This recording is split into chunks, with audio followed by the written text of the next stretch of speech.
Good morning, ladies and gentlemen. I'm here in Strasbourg. I'm in my office. I've just been looking through. I hope that's clear for you. I'm trying to step back a little bit and look into the camera, as I've been told before. Today is one of the biggest days in voting in the Parliament. It's probably one of the only really important days that they try and encourage us to actually vote. And one of the reasons why they vote is because this is our voting list. This is how it gets printed out, telling us what's on the lists today. And on there, you won't see very clearly, I'm going to push in very closely on the top line. It's obviously backwards for you, but it says it's the draft general budget of the European Union for 2018, all sections. What that means is they're going to list line by line for us today what the European Union wants to spend during the course of next year.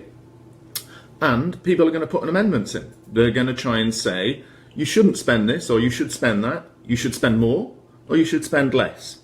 Now, why is that important for us? Because, of course, in the negotiations, this spending is what the European Union is saying you, the British taxpayer, should hand over to the European Union and give it to them for them to spend. And more than that, this spending is what the European Union is saying is our bill.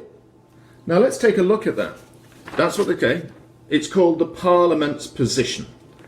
And in it, and I'm not going to go through the 94 pages of this spending, but it begins with some very simple things.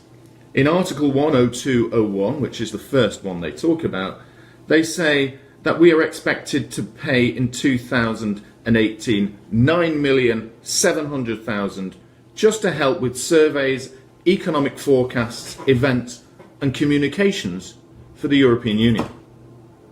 Well, okay, when we leave the European Union, why should we be paying the equivalent of nearly £10 million for the EU to collect its own data? We shouldn't have to pay a penny of that. But the next one down is even bigger. This is a commitment for 2018 of 42 million euros for macro financial assistance, representing the strong instruments to help our partners with financial unbalances. What that means is we're going to contribute 42 billion to try and help other countries in the EU deal with their macro unbalances in their economic projections. Or actually, what's happening? Why the hell should Britain have to pay anything towards that 42 billion after we have left? Sorry, 42 million after we have left. And that is why I've always said we have nothing to pay. But I'm going to turn quickly, if I can, to one of the pages that I found of interest. It was on page 5, if I can find that. In some of the documents here, right at the very back, it lists, like this, and I know it's backwards for everyone and you can't see it, but it lists all the different types of expenditure they suggest that we should be paying.